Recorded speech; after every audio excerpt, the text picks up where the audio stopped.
প্রিয় শিক্ষার্থী, তোমরা সবাই কেমন আছো? আশা করি ভালো আছো। আজকে নবম দশম শ্রেণীর প্রথম অধ্যায় এবং কৃষি শিক্ষা বইয়ের প্রথম অধ্যায়। আজকে কৃষি শিক্ষা বইয়ের তোমাদের প্রথম ক্লাস হচ্ছে কৃষি প্রযুক্তি। কৃষি প্রযুক্তি কি আমরা সেটা জানবো, বুঝবো। চলো শুরু করি। কৃষিকাজ এবং কৃষি প্রযুক্তি একে অপরের পরিপূরক।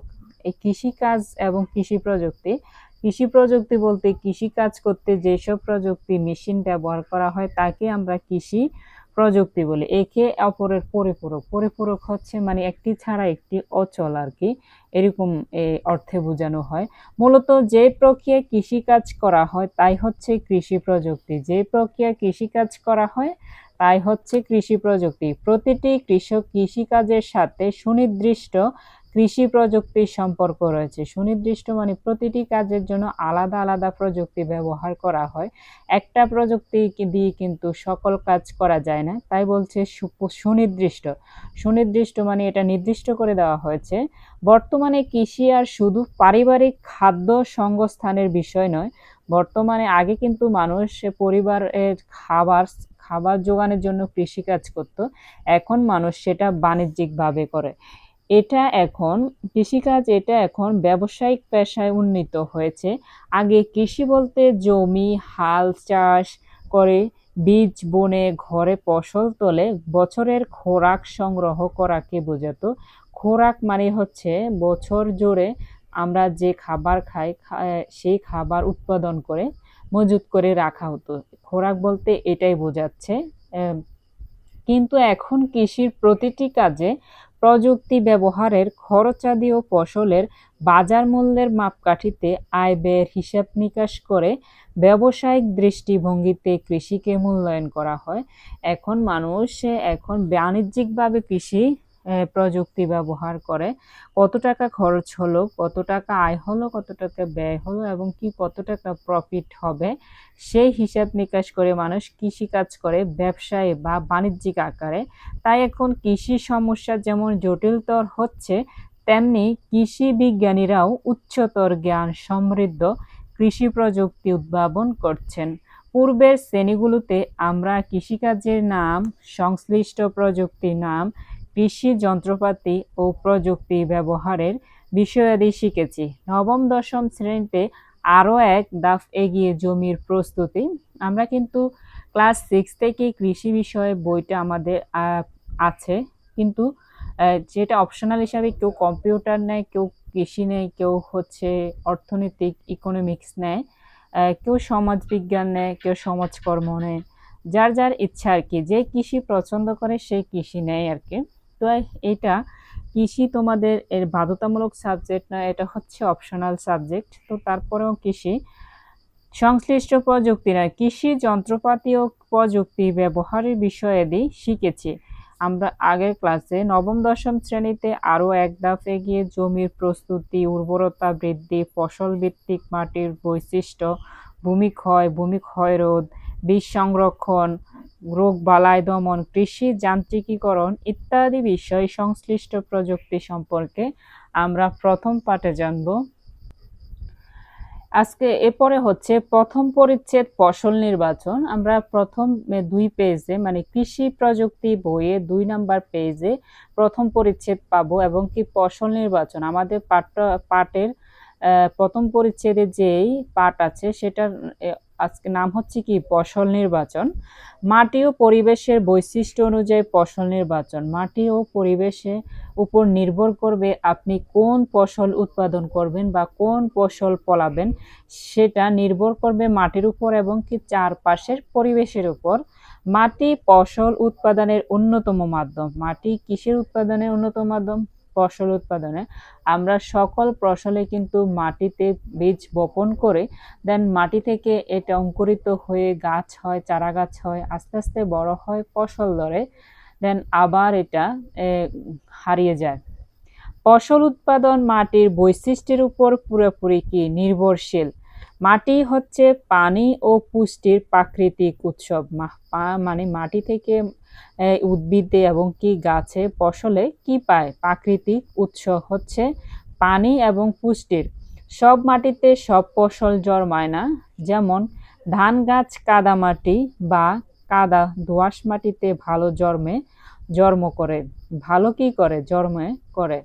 ধান গাছ কিসে লাগাইতে হবে? বালি মাটিতে যদি ধান গাছ লাগানো হয় তাহলে কিন্তু ভালো ধান হবে না। কি মাটিতে লাগাতে হবে? দোআঁশ মাটিতে এবং কি কাদা মাটিতে লাগাতে হবে। অপরদিকে চীনাবাদাম বেলে দোআঁশ মাটি পছন্দ করে। অপরদিকে চীনাবাদাম কিন্তু কাদাতে লাগাতে হবে না, দোআঁশ মাটিতে লাগাতে হবে, নয়তো বেলে মাটিতে লাগাতে হবে, উঁচু জায়গায় লাগাতে হবে, নিচু জায়গায় লাগানো যাবে না। তবে বাংলাদেশের মাটি পদ্মা, ব্রহ্মপুত্র, মেঘনার পলি দ্বারা সৃষ্টি হওয়ার কারণে সব ধরনের ফসলেই কম বেশি জন্মায়। বাংলাদেশের অধিকাংশই মাটি নরম, হালকা, ধূলিময় ও কর্ষণযোগ্য। বাংলাদেশের সব জায়গার মাটি কি হালকা নরম থাকে, নরম থাকে, হালকা থাকে, ধূলিময় হয়। মাটির যখন ছোট ছোট টুকরাগুলা ভেঙে ফেলা হয় তখন কি হয়? এগুলো ধূলিময় হয়ে যায়, কর্ষণযোগ্য হয়। মাটি বলতে তাকেই বোঝায় যেখানে ফসল জন্মায়। মাটি বলতে আমরা তাকেই বুঝাই যেখানে কি করে? ফসল জন্মায়, বন সৃষ্টি হয় আর গবাদি পশু বিচরণ করে। গবাদি পশু কি করে? বিচরণ করে। এখন অবশ্যই গবাদি পশু মানুষ আগের দিনে কিন্তু আমাদের ছোটবেলায় দেখেছি মানুষ গরু ছাগল ছাড় দিয়ে রাস্তায় মাঠে ঘাটে ছেড়ে দিত এবং কি এগুলাকে পাহারা দিত যেহেতু ওইদিক সেদিক চলে না যায়।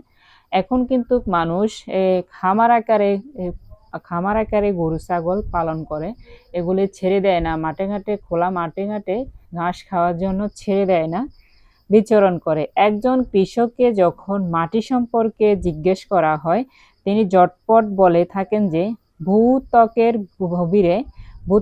গভীরে যতটুকু লাঙ্গলের ফলা পৌঁছে যা ফসল উৎপাদনের উপযোগী তাই মাটি। একজন নাঙ্গলের ফলা বলতে যেটা দিয়ে আমরা ট্রাক্টরের পেছনে যে নাঙ্গল থাকে এটা যতটুক পর্যন্ত মানে মাটিটা উল্টানোর বা আঁচড়ানোর সক্ষমতা আছে তাকে বলা হয় আর কি নাঙ্গল। তাকে কি বলা হয়? যতটুকু নাঙ্গলের ফলা পৌঁছে যা ফসল উৎপাদনের উপযোগী তাই মাটি। অর্থাৎ কৃষকের ভাষায় ভূপৃষ্ঠের 15 থেকে 18 সেন্টিমিটার গভীর স্তরকে মাটি বলা হয়। কৃষকের বাসায় কত সেন্টিমিটারকে মাটি বলা হয়? 15 থেকে 18 সেন্টিমিটার গভীর স্তরকে মাটি বলা হয়। অতএব ফসল উপযোগী মাটির বৈশিষ্ট্য স্তরে কি নিহিত?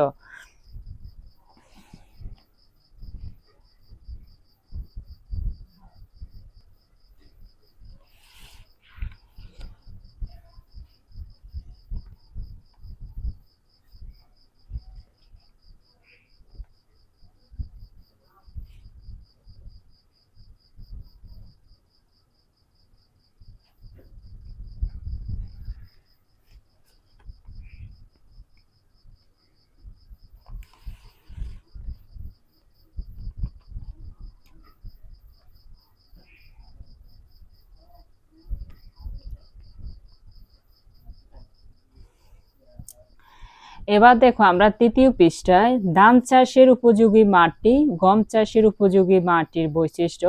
দুইটি মাটির বৈশিষ্ট্য আমরা দেখব। প্রথমত দেখো এখানে 1 থেকে 5 পর্যন্ত বৈশিষ্ট্য দেওয়া আছে, এখানেও 1 থেকে 5 পর্যন্ত বৈশিষ্ট্য দেওয়া হয়েছে।